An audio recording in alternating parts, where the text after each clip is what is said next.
Assalamualaikum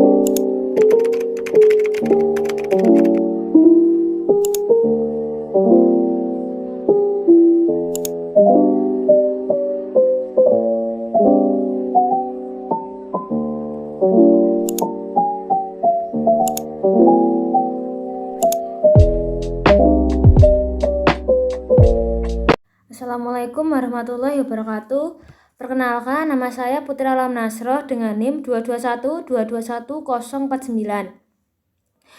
Di sini saya akan menjelaskan tentang syarat-syarat hadis shahih. Yang pertama, sanad yang bersambung.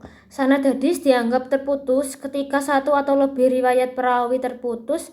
Harus adanya kejelasan dari perawi awal hingga perawi akhir, yaitu mulai dari kalangan sahabat yang bersangkutan dengan Nabi Muhammad SAW sampai kepada perawi terakhir. Sanad hadis dianggap terputus ketika satu atau lebih riwayat perawi terputus.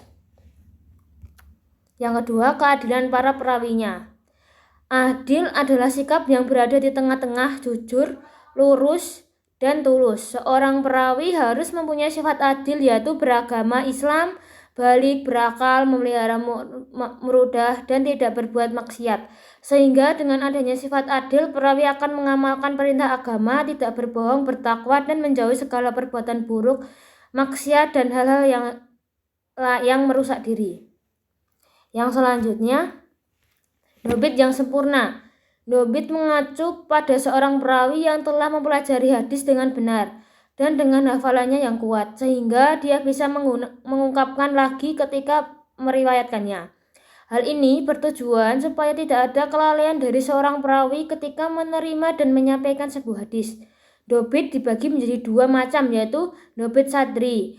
Perawi mengingat dengan benar apa yang didengarnya dan mampu menyampaikan kembali kapan dan dimanapun waktunya. Dobit kitabi. Yang kedua, perawi menggunakan sebuah buku sebagai media pengingat di mana ia akan menulis apa yang didengar sampai dia menyampaikan hadis yang ditulis.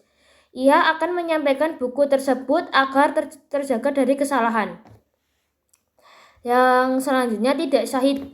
Syahid berarti tidak ada kekacauan, keraguan atau kejanggalan hadis. Sebuah hadis yang diriwayatkan perawi tidak dapat pertentangan dan penyelisihan hadis dari perawi lain yang lebih kuat darinya. Seorang perawi dianggap syahid atau rancu apabila hadis yang disampaikan berada dengan hadis lain yang diriwayatkan perawi lain yang posisinya lebih kuat. Yang selanjutnya, tidak ada cacat. Hadis tidak boleh ada sebuah kecacatan. Kecacatan yang dimaksud ialah hadis yang tidak valid atau sesuai. Dengan kata lain, hadis tidak mempunyai seluk-beluk yang membatalkannya meskipun hadis tersebut tampak tidak memilikinya. Oleh karena itu, hadis yang mengandung kesalahan tidak bisa dikatakan sahih. Penyebab keabsahan suatu hadis diantaranya keadilan perawi dalam memastikan hadis yang didengar dari perawi sebelumnya. Sanad bersambung dari awal sampai akhir. Tidak adanya penyimpangan matan menjadi bukti keaslian dan akuratnya hadis yang bersangkutan. Dan tidak adanya kesalahan menunjukkan kepastian hadis sahih mana al-had. Nah, yang selanjutnya saya akan menjelaskan tentang hadis jujur dan amanah. A'udzubillahi minasyaitonirrajim. Bismillahirrahmanirrahim. An Abdullahi bin Umar radhiyallahu anhu qala Rasulullah sallallahu alaihi wasallam tahillul amrinu sadukul muslimu ma'a sahudah wa firi wayatin nabina was-sayyidina was-syuhada yaumal qiyamah. Artinya, dari Abdullah bin Umar radhiyallahu anhu bahwa Rasulullah shallallahu alaihi wasallam bersabda, seorang pedagang muslim yang jujur dan amanah atau terpercaya akan dikumpulkan bersama para nabi, orang-orang siddiq, dan orang-orang yang mati syahid pada hari kiamat nanti.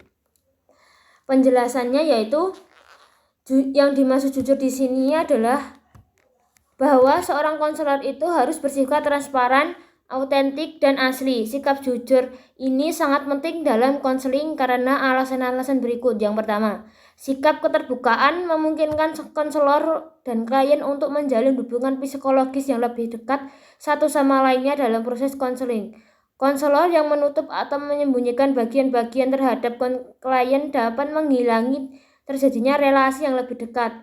Kedekatan hubungan psikologis sangat penting dalam konseling sebab dapat menimbulkan hubungan secara langsung dan terbuka antara konselor dengan klien. Apabila konselor dengan klien tertutup dalam konseling, maka dapat menyebabkan merintangi perkembangan klien. Yang kedua, kejujuran memungkinkan konselor dapat memberikan umpan secara objektif kepada klien. Karena tugas konselor berpotensi untuk mengetahui berbagai kondisi konseli, ada yang bersifat biasa dan ada yang rahasia. Ada yang boleh diketahui oleh publik tanpa menimbulkan masalah baik dari segi fisik maupun mental, dan ada pula yang memalukan jika diketahui oleh banyak orang.